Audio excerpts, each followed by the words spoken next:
So this is number 50 out of the 57 mental factors that he is describing here. This is number 50, which talks about, I don't know, depression or low self-esteem, I don't know, but basically when your mind goes very down, very low, sometimes we do feel,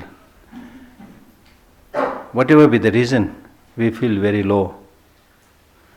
So sometimes it may have to do with the food, sometimes it may have to do with the climate, so you need to watch yourself, what could be the condition.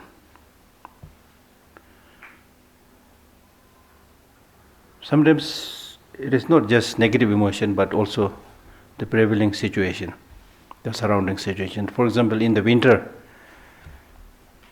around the sun setting time, when it's cold outside and the days are very short, and then you feel depressed. So that has to do with the external situation also. So anyway, like for a meditator, one has to know what kind of food you should eat in cold climates, in hot climates. Like it is absolutely wrong to eat meat in a hot climate. Eating meat, of course, should be discouraged, but even if you want to eat, it is better to eat in the winter, not in the summer. So heat-producing substances should not be eaten. So like that. So like the reason for depression or low self-esteem, you should find out. So make sure that you don't get that low spirit, because when your mind is low and spirit is low, then you will not be able to do any work effectively. Okay?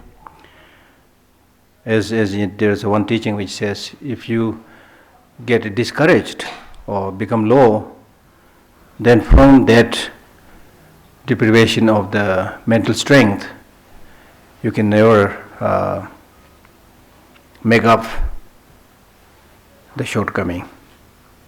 If you get discouraged, then you are depriving yourself of your capacity to do many things, and you will not be able to achieve success. 51 is, I think, quite similar to what we have already explained. This again talks about, should be different a little bit, but I don't know. So this one says, sensual desire is to longingly yearn for the five sensual objects.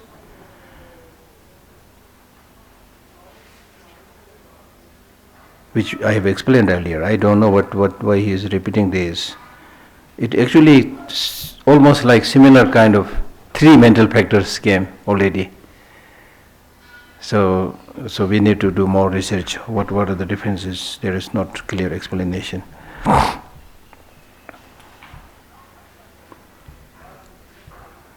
52nd mental factor is harmful intention. Harmful intention is a thought bent on harming others, which arises from ninefold sources. By thinking of inappropriate treatments meted out to oneself, friends, and foes through the three times, such as one was harmed. So these threefold sources means, my enemy has harmed me in the past. He is harming me now. He will harm me in the future. 3. Then he has harmed my relatives. He is harming my relatives. He will harm my relatives. 6. He is helping my enemy. He has helped my enemy. He is helping my enemy. He will help my enemy. So when you see these 9 sources, then you get angry. So basically, you feel happy when you and your friends are supported and helped, but you dislike when your enemy is helping your enemy. Right? So with respect to these 9 sources, then you develop harmful intention.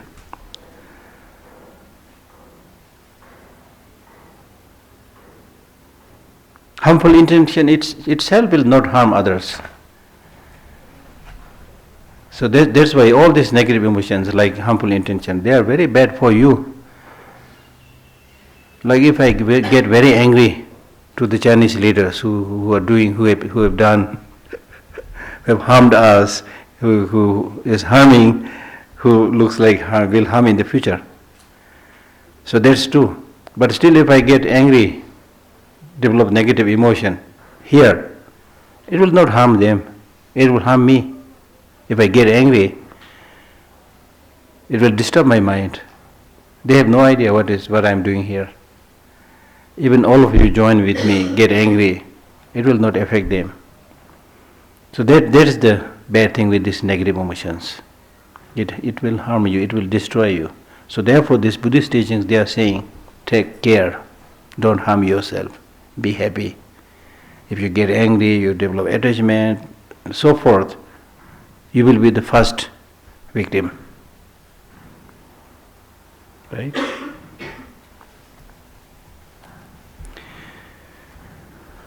Next one is sluggishness. Sometimes we use the English word torpor, T-O-R-P-O-R. Sluggishness is a deviation from actions due to heaviness of body. Like for example, if you have eaten too much, normally after lunch, when you had a very heavy lunch, then your mind becomes very sluggish. That's called mental torpor. And then you don't feel like doing anything. Okay? Sluggishness is deviation from actions. That means you will not be able to take any actions. You feel like sleeping.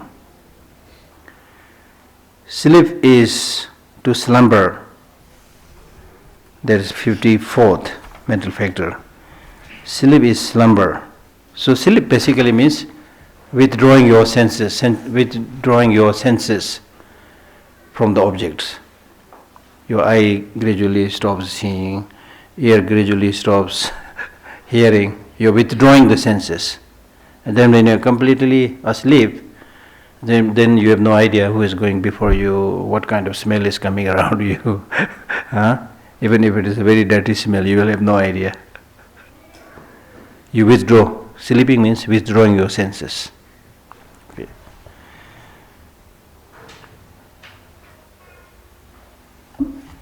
Why this is explained here? Sleep is of course very important. So he's not saying don't sleep. What he's saying is sleep is withdrawing your senses. Your senses will be withdrawn, but still before you sleep you can cultivate such a positive motivation that your whole sleep becomes positive. Before you go to sleep, if you watch a horror movie, then you might dream of that horror movie. If you think about some teaching or do some prayer, even after sleep you might again repeat that prayer. You might again see that holy image and things like that. So, regret, sleep, investigation, analysis, these are neither positive nor negative, but you can change them. So therefore these four are called changeable factors. Changeable factors. So for a good practitioner, one should make sure that not only in the day, but your sleep also becomes practice.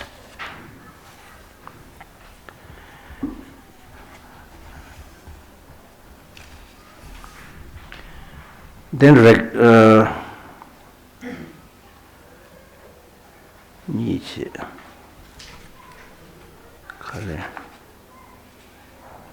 Yeah, excitement. Next is excitement. Excitement is 54th mental factor. Excitement is a disturbed state of body and mind.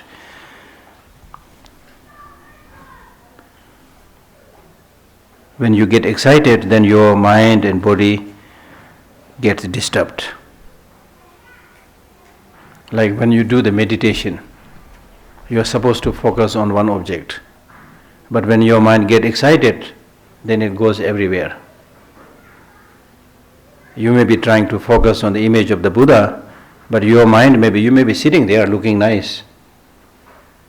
You look nice as if you are meditating, but meditation is not done by the body, it is done by the mind. So when you meditate, you need to make sure that the mind stays on the object.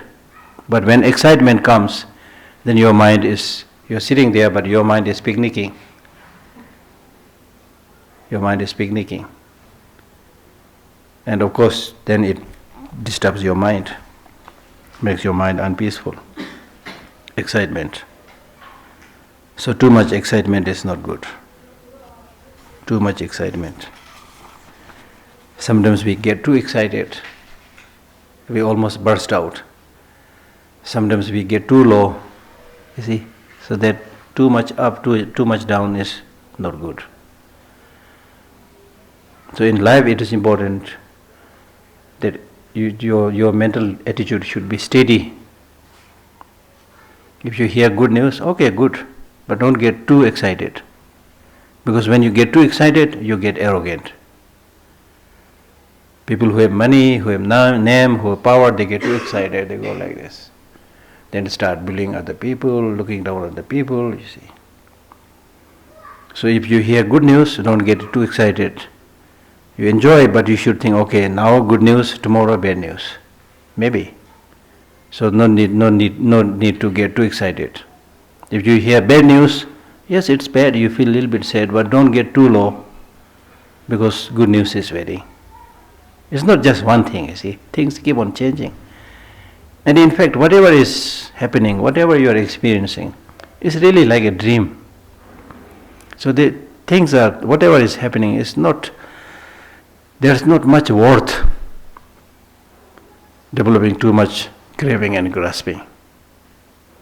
Dream. Like if you are a man of 40 years old right now, until to this stage, you've done so many things.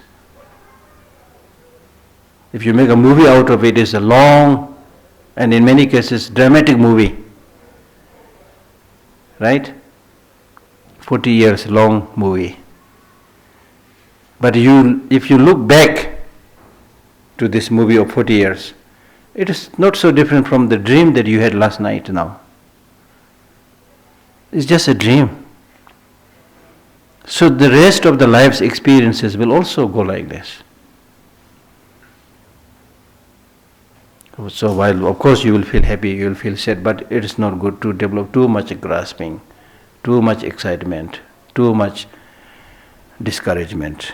It's not good even for one's physical health. 46th mental factor is regret. Regret is to feel remorse over past misdeeds. When you do something wrong, then later on you feel regret, just like as if you had swallowed poison. If you are asked not to take poison, but if you take, out of excitement, take poison, then you start having illness, pain. Then you regret and start thinking, I wish I had not done this. So similarly in our life, there are many things which if you don't be careful, you will have to regret later on. So it is better not to do it, so that you don't have to regret later on. So regret is to feel remorse over past misdeeds and arises when bothered at a later time. And arises when bothered at a later time means that if the consequences happen at a later time, then you will be disturbed, you will be bothered by that consequences.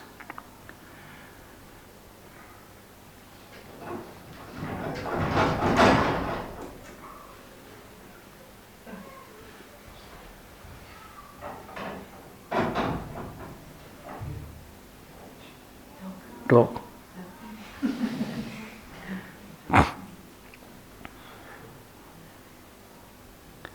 Doubt is two-pronged state of mind pertaining to truth and the three jewels. So doubt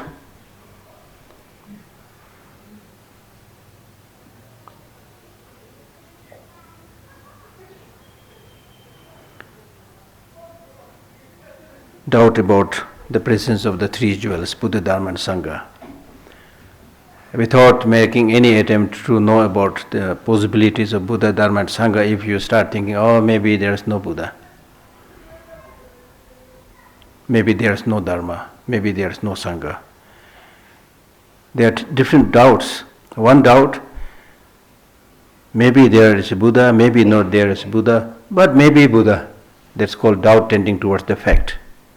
which is coming closer to the truth, which is good. Then there's a second kind of doubt which is called equilibrium doubt. Maybe there's Buddha, maybe there's no Buddha.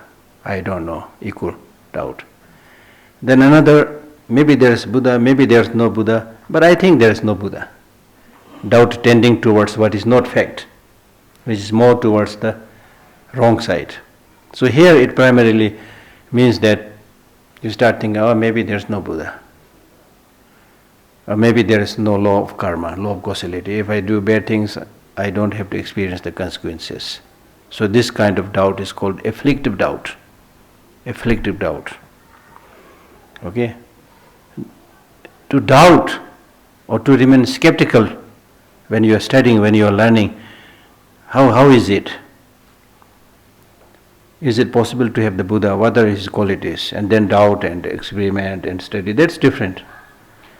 But if you develop afflictive doubt, thinking that I think there is no Buddha, or no Dharma, no Sangha, so that is afflictive doubt, which is harmful. So that also means that when it comes to believing in the Buddha, Dharma and Sangha, or believing the Buddha's teaching, it is important to study rigorously and find things out by yourself, without simply listening to somebody. If you study more, then you can see the possibility. Then you will be able to confirm it. Otherwise, it's difficult to believe many of these things which are related to subtle realities, related to the qualities of the mind. Okay? Doubt is two-pronged state of mind pertaining to truth and the three jewels. So this, I think, completes the 57 mental factors. Now this 57 mental factors, as I've mentioned, as is explained in the text, there are different opinions. Some people say these are all mental factors. Generally, when you study based on Abhidharma, how many mental factors are there? 51. Yeah, 51 mental factors. But now as you have studied this, you find some more. Then there are many other sutras and commentaries which has different more mental factors. So there are at least, what is being found according to the Tibetan tradition, is there are at least 193 mental factors. It could be more. Okay? But here this 53 is primarily mentioned to find out about the causes of many of our wrongdoings and their fruits. How many of these negative deeds that we do arise? And if in case we commit these negative deeds, what will be the consequences? So for understanding that, Nagarjuna has mentioned these 57 mental factors. These the bodhisattvas must fully abandon, while those ordained must abandon even more. So that means these, the lay bodhisattvas, should also must fully abandon.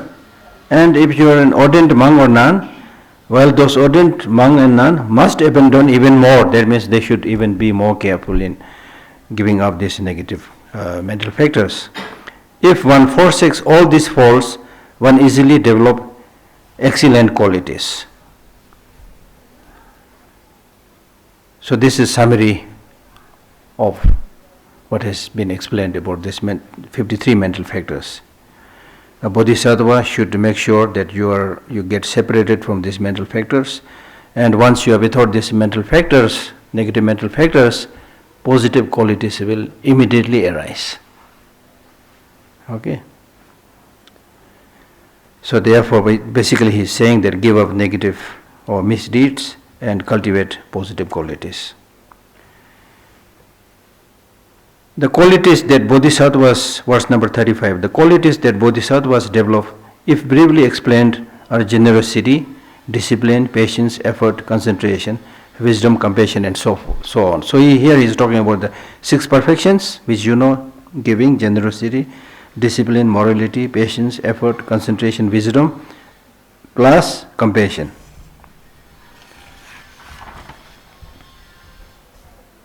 The qualities that bodhisattvas develop. He is summarizing it. If you practice these 7, it entails the main Buddhist practices. And then he gives an explanation of all of this. Generosity or giving is giving away of one's possessions. Of course, giving has many things, giving dharma and so forth, but here he is primarily talking to the king. So he tells the king to help his poor people and distribute wealth. And elsewhere, he mentioned that you are a king and very busy man. There are so many good things that you need to do. You will not be able to do everything. So even if you practice one very carefully, like giving, if you achieve perfection in giving, it will be an amazing positive deed, and your name as a king will shine out. I mean, this is again good teaching, you see. We are not good in anything. We do a little bit here and there, jack of all trade, master of none, you see. So even if we do one practice like practice of giving, it basically entails all other practices. If you, out of the 6 perfections, if you practice one perfection completely, nicely, it basically entails the practice of all the perfections. So it's important in that way to kind of specialize. Generosity is giving away of one's possessions. Discipline, morality is an act of benefiting others. See, discipline is not observing and sitting there, discipline, not talking to others. That's not discipline. Ethics or morality here means benefiting others. Ethics means proper way of life. Proper way of life is a life where you benefit others. Patience is an elimination of anger. Yeah, patience is elimination of anger. If you don't get angry, then you are a patient person. So patient means again not sitting in a corner, not doing anything, but patience means elimination of anger. Effort is to take delight in virtue, which I briefly explained yesterday. Effort means that you feel happy that you have this opportunity to do spiritual dharma practice. Okay? So all these are basically state of your mind. Giving means wish to give something to others, and then physically, verbally practice giving. Morality means in order to benefit others, you give up doing things just for yourself. And patience means giving up anger. Effort is to take delight in virtue. Concentration is non-diluted single-pointedness. I have explained this yesterday. Wisdom is that which establishes the meaning of truth. These are very easy.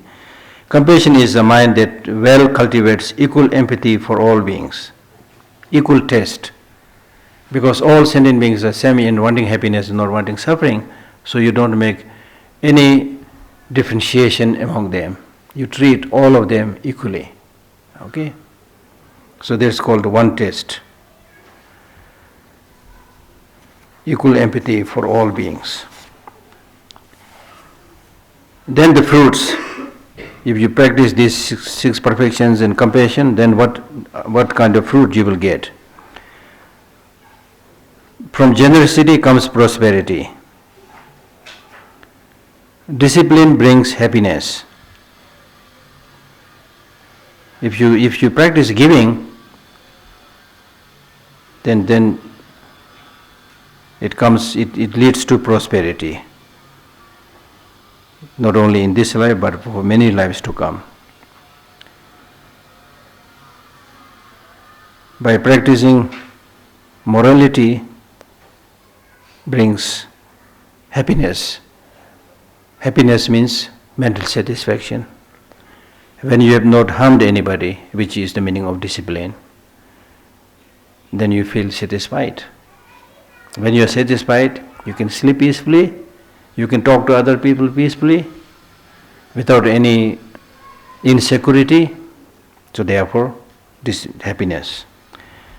Patience results in good complexion. Patience means without anger, as you know. When you get angry, your complexion becomes ugly. Okay, when you get angry, you can know your whole facial expression changes. Your eyes become red short, wrinkles appear on your forehead and so forth. So you become ugly. So as a counterforce to anger, when you develop patience, when there is no disturbance, no agitation within your mind, then your facial expression, there is a proper flow of blood. Complexion becomes good when there is proper flow of blood. Okay?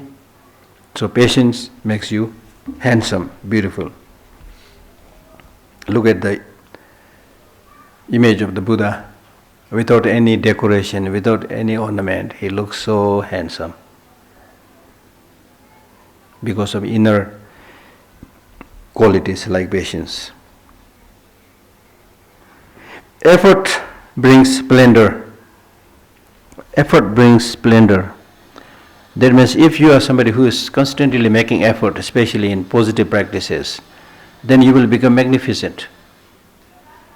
You will excel in everything that you do. If you make effort, you achieve the fruit. If you get the fruit, you shine among others. That's the meaning. Effort brings splendor. Concentration secures peace.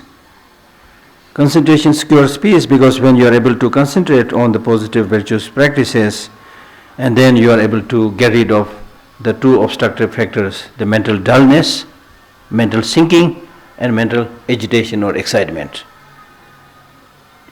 When you don't allow your mind get too agitated or excited, and also don't get too discouraged, and then in this way you are able to stay focused on the chosen object, especially positive qualities, then that brings peace. That's the meaning. Wisdom provides freedom, and wisdom is out of all the 6 perfections. The first 5 perfections are said to be blind, like a group of blind people. So the wisdom is said to be the eye, a person with the eye. So at the end of the day, it is the wisdom which cuts the root of ignorance, which is the source of all other afflictive emotions. Anger arises from ignorance. Similarly, all other negative emotions arises from ignorance. And one that is an antidote to ignorance is wisdom. So therefore, wisdom provides freedom. Through compassion, all your wishes shall be accomplished. Whether you want to achieve your purpose or purpose of others, if you have a compassionate heart, you will be able to achieve all your purposes. Because compassion means not harming others. Compassion means developing a wish that shows concern about the sufferings of others. And with that concern, when you don't harm others, and instead express your concern about people who are suffering, or sentient beings who are suffering, then it is not possible for you to harm any other people directly or indirectly. And that is the best way. Not harming others is the best way of benefiting yourself and benefiting others. And that is why in the case of this resolution for the Tibetan struggle with the Chinese leaders, His Holiness is talking about non-violence. Again, non-violence is not just absence of violence. Non-violence means non-violence is a dynamic force. Non-violence means active practice of compassion. When you undertake this active practice of compassion, you are trying to find a solution which is good for all, both for the Chinese, for the Tibetans. So you can see how the practice of compassion brings harmony and fulfillment of one's purpose and other purposes.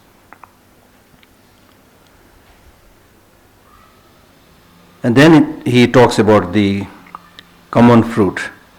By simultaneously perfecting in all these 7 practices, one attains lordship over the universe. That means you will become Buddha. Lordship means you will become Lord, you will become the protector, you will become the Buddha. The source of inconceivable wisdom. If you become Buddha, then of course you are the source of inconceivable qualities. Then he explains the 10 spiritual grounds. Just as in the hearer's vehicle, Sharvaka vehicle, 8 spiritual grounds of hearers are explained. Similarly, in the Mahayana vehicle, 10 grounds of bodhisattvas are explained, which are: first of this is extremely joyous, as it brings joy to the bodhisattvas. Why he gets joy? Because he has abandoned 3 ever-binding fetters. 3 ever-binding fetters. Okay?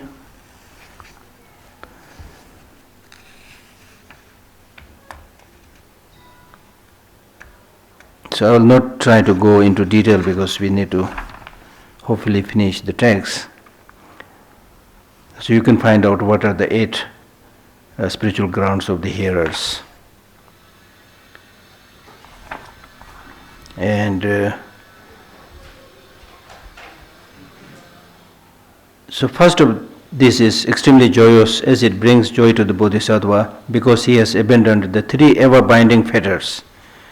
3 ever-binding fetters are the view of transitory recollection, that means seeing one's psychophysical aggregate as having inherent independent existence, and then afflictive doubt, as I've explained already, and then wrong discipline and morality as correct discipline and correct morality. So these are the 3 entangling or ever-binding fetters.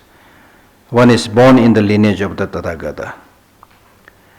Through the process of its maturation, means the fruit of such a path is one excels in perfection of generosity. So these 10 spiritual grounds are related to the 10 perfections. Okay? So this being the first ground, the result will be perfection of generosity, giving, and causing 100 worlds to shudder. One becomes so powerful that when you get this quality, it is said 100 worlds shake as if there is a big earthquake. One becomes a great ruler of the world. One becomes a great ruler of the world.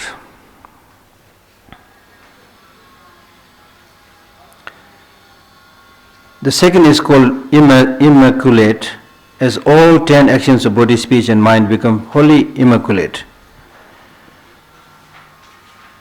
Immaculate in the sense because you restrain the mind which longs to achieve liberation just for yourself. And even in dream, you don't get your body, mind and speech polluted by immoral practices. So that's why it's called immaculate. As all 10 actions of body, speech and mind become wholly immaculate, wherein one spontaneously abides. Through the process of its maturation, means the fruit of such a path ground is one excels in perfection of discipline, morality, gaining possessions of the 7 precious objects. One becomes a kind, universal monarch.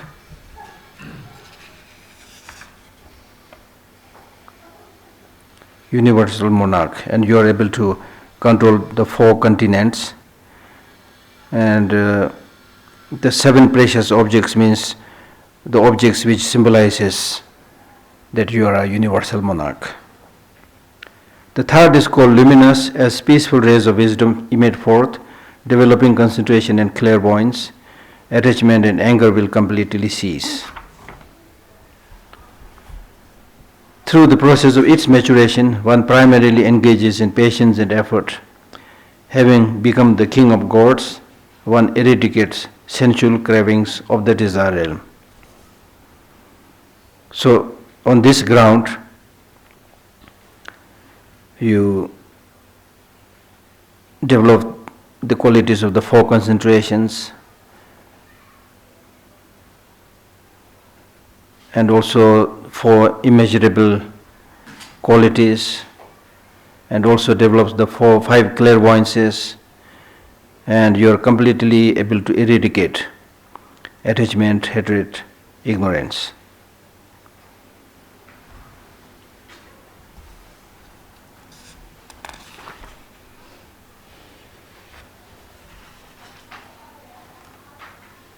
The 4th is called radiant.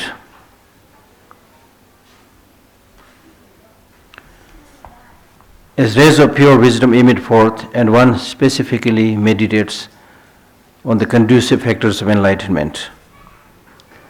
37 limbs to enlightenment. Of course, he meditates on many things, but he specifically meditates on the 37 limbs to enlightenment. The wisdom of the pure wisdom, the light of pure wisdom is stronger here on this ground, so therefore this ground is called radiant. As rays of pure wisdom emit forth, and one specifically meditates on the conducive 37 limbs to enlightenment. Through the process of its maturation, one becomes a celestial ruler in the realm without strife, and gains mastery in the eradication of the bargaining view regarding transitory collections. You become a king in the celestial realm, which is called the realm without conflict. And you are also able to destroy the inborn grasping to oneself,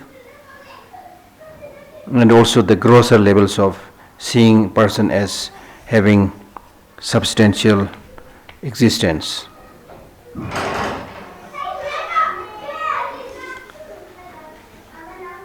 The 5th is called indomitable, as bodhisattvas turn invincible to all evil forces,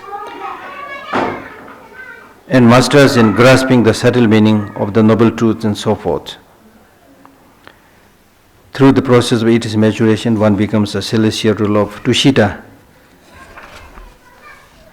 again another celestial realm. So here you are able to know the subtle meaning of true truths, fourth truth, and so forth.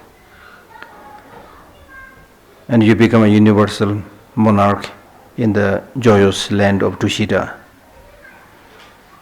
And the fruit of this spiritual ground is that you will not be afflicted by any afflictive wrong views.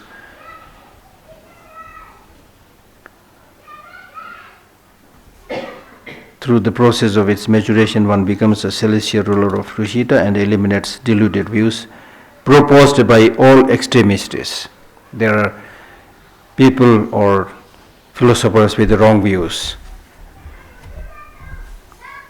As far as wrong views is concerned, there is really no limit. There are countless wrong views. Like there are wrong views where you will be asked to jump on a trident. There is a trident standing like this, then you are asked to jump on it and kill yourself, and then saying you will become enlightened.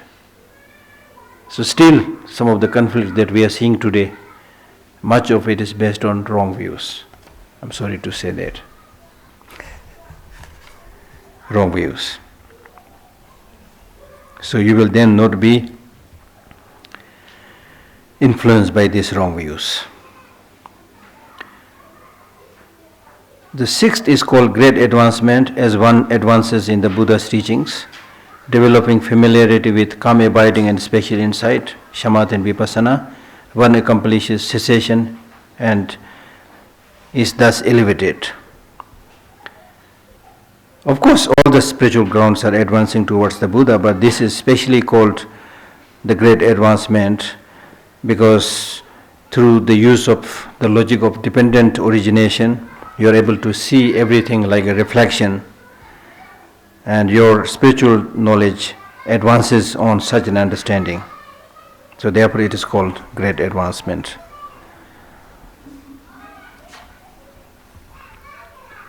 So here you are able to specially achieve perfection in wisdom. And as a result, you are able to undertake a union of practice of become abiding in special insight, and for a long time you will be able to remain in the meditative state on emptiness, and that is called achievement of cessation. One accomplished cessation, which means that cessation means the state where all the arisal of afflictive emotions have ceased, okay, and is thus elevated. Through the process of its maturation, one becomes the ruler of the magical realm, another realm in the celestial realm. Having become invincible to the hearers, one ends the pride of superiority.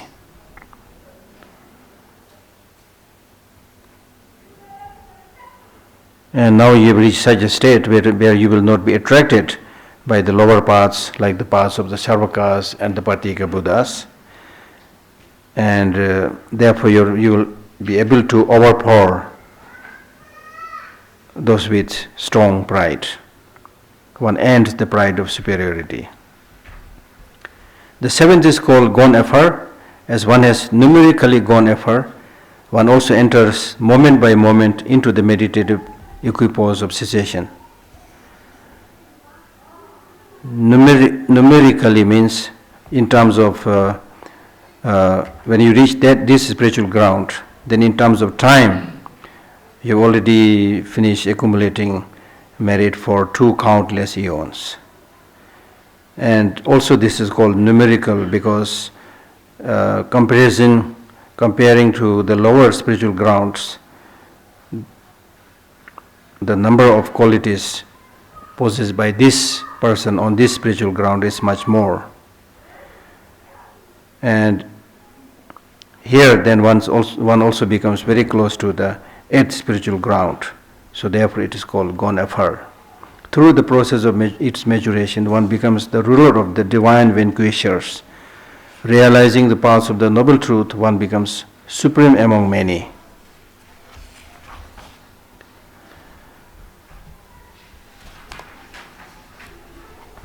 So you are able to directly perceive the truth of a superior being.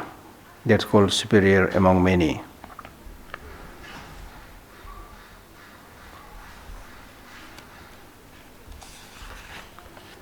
The 8th is ground of youthfulness, free of conceptualization, is called the immovable. It is immovable as the sphere of activities of body, speech and mind becomes inconceivable. This 8th spiritual ground is called the immovable, or the ground of youthfulness,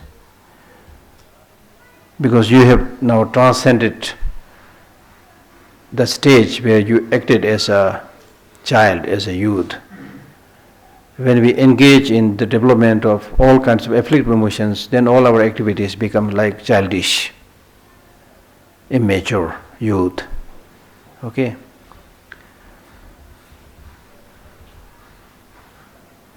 So you will no more become a youth or a child once you achieve this 8th spiritual ground.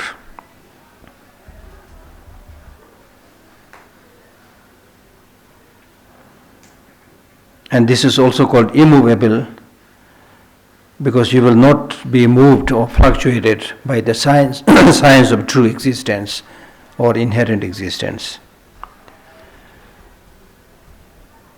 So that means here you have, on this ground, you have completely eliminated the true grasping, and any science of conceptuality of seeing things as having inherent existence will not be there. And as a result, your verbal, physical and mental activities become inconceivable, unthinkable. Through the process of its maturation, one becomes a pure God. Sometimes we use the word Brahma, and the master of the 1,000 worlds, and remains insuperable to 4 destroyers and the solitary realizers in establishing the meaning of Dharma. Insuperable means the Sarvakas and Patika Buddhas cannot now challenge this Bodhisattva on the 8th spiritual ground. The ninth is called excellent wisdom, as one then reigns like a regent, gaining perfect individual awareness. It is called perfect wisdom.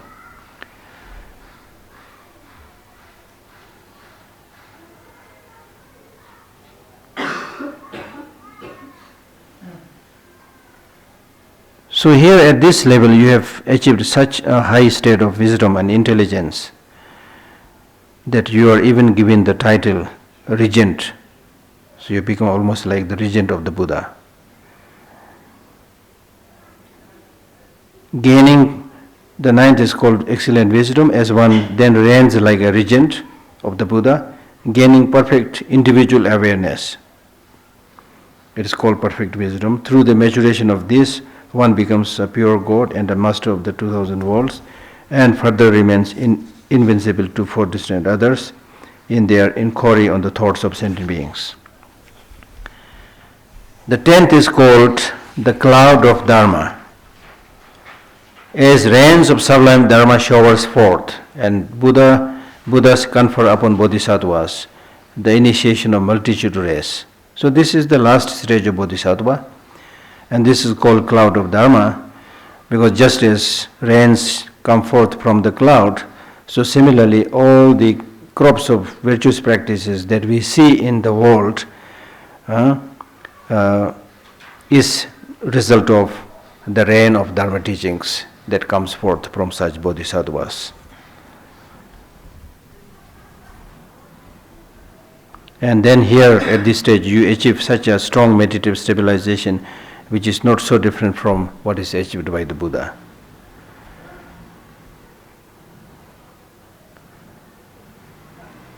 Buddha's greatness can be merely explained. That through the process of its maturation, one rules over the gods of pure realm, with dominion over the realm of inconceivable wisdom. The powerful master here reigns supreme. Then summary. These 10 are therefore called the 10 bodhisattva grounds. The grounds of the bodhisattvas are different as they are incomparable in every way.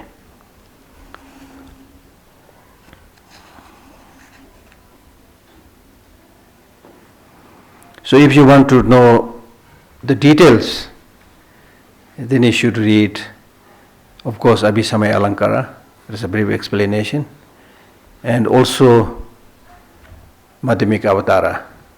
Madhyamika Avatara has 10 chapters, and each of the chapter is related to one of these spiritual grounds. So there is a very detailed explanation. I mean, the amazing thing with this kind of explanation is,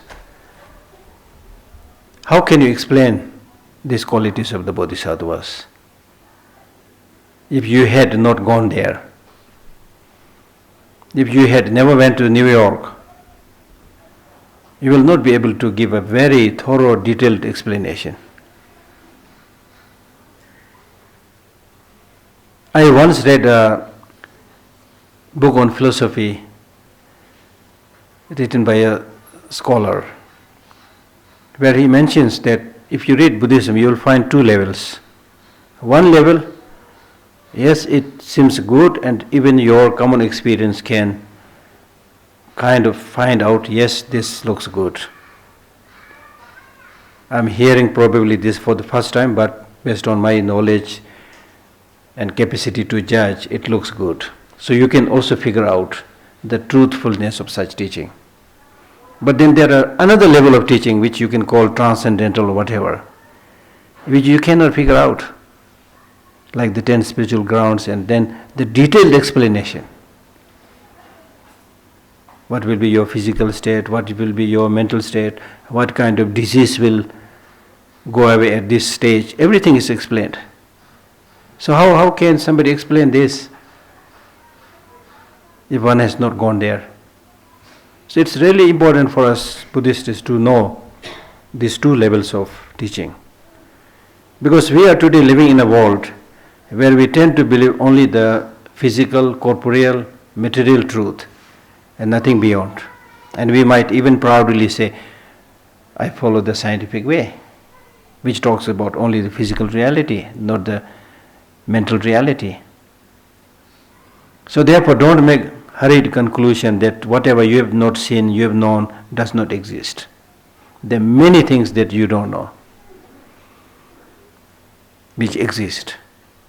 And especially many of these internal mental qualities that you can develop.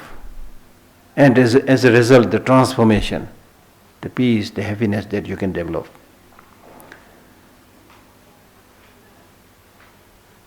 So,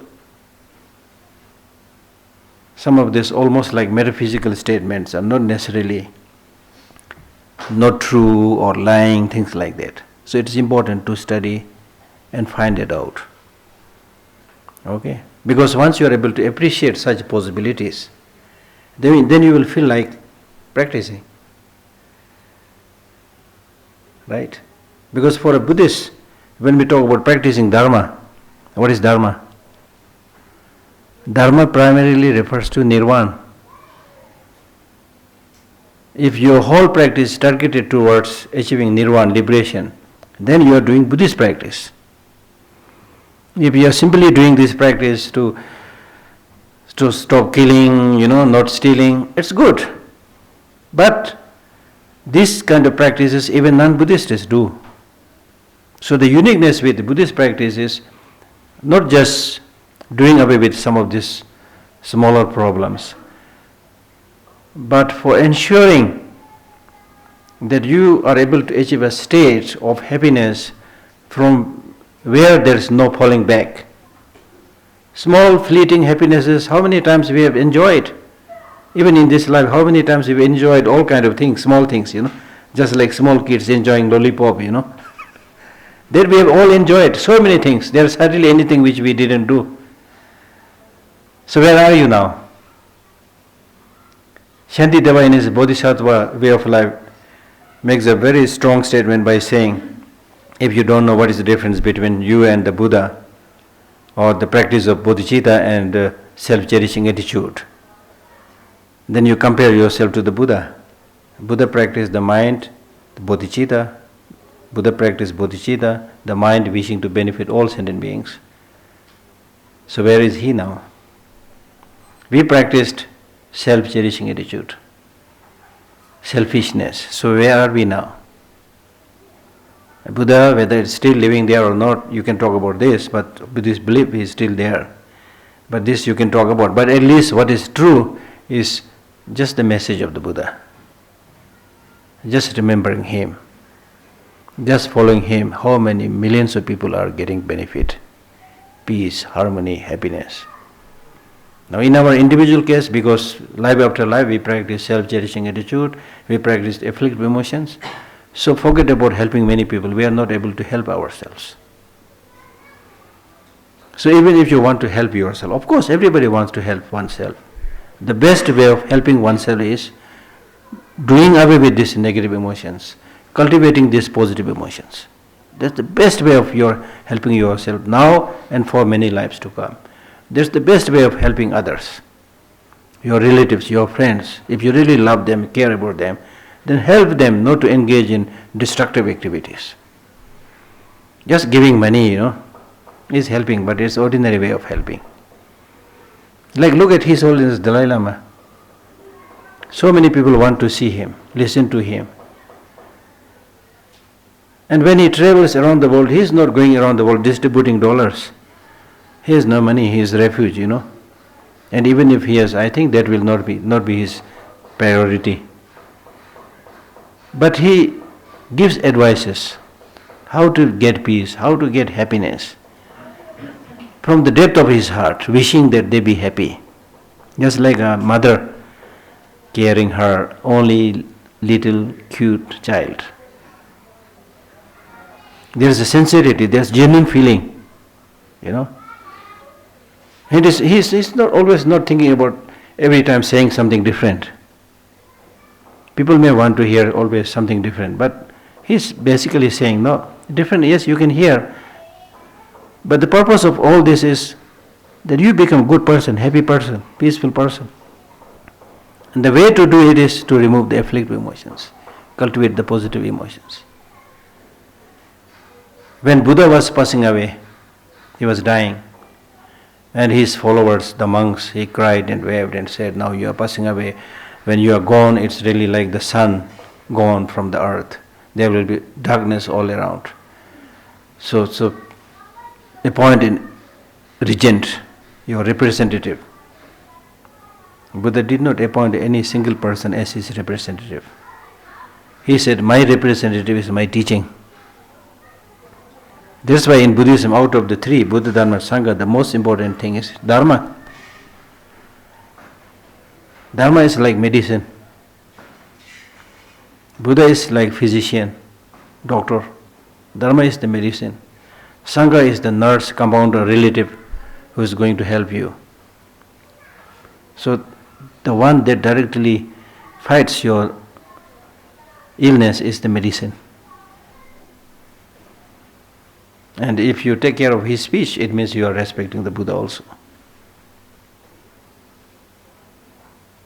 Right? So that is our target. I mean, you can read so many books later on also, but make sure that you try to reduce your negative emotions. If you don't do this, you read 100,000 books. It will have not much effect. I mean, it's good. If you like it, if it's your choice, you're not harming anybody, of course it's very good. But still that does not serve the main purpose of the teaching. There's a very beautiful poem written by Kongtang Tempe Dome. I don't know whether I can translate it. Where he says, Chik today la so tensik chudame kai dumna ya semte so tachik rawa me da chosam kikjang wasar ches. That means in the debating field, when the monks debate, then they talk about it, there is no true existence as one, as many, and so forth. They debate very aggressively in a heated manner. Then he says, that's good, you are debating. But that debate is not for other people, it's for yourself. If you try to use that logic to defeat this grasping of self within yourself, then you are doing a proper debate. But otherwise your debate, like for example, in a simpler way, let us say compassion. Compassion is a mind wishing that all sentient beings are without suffering. It's good, you know the definition. How many different types of compassions are there? 3. What are they? 1, 2, 3. It's good, you have the knowledge. But if somebody asks you, do you have that compassion which you are counting? Sorry sir, I don't have anyone. There is a story of a person who was looking after a flock of sheep. So every morning hundreds of sheep he used to count and then send them up to the mountain, to the grassland. Then the evening he has to gather all the sheep and then count again. Then somebody came to the person and said, you must be a very rich man. Every day, every morning you count these hundreds of sheep and every evening you count these hundreds of sheep. You are a very rich man. He said, no, I'm very poor. I'm almost like a beggar. I don't have even a single sheep. All this sheep belongs to my master. So like that, we will become like that, that we will become like that shepherd, counting how many types of bodhicitta, 2 conventional bodhicitta, ultimate bodhicitta, compassion 3, 6 perfections, 3 Buddha, Dharma, Sangha. Do you have any of this? No. So what I'm really trying to say is we need to make effort to bring about some change, some transformation. Okay, thank you.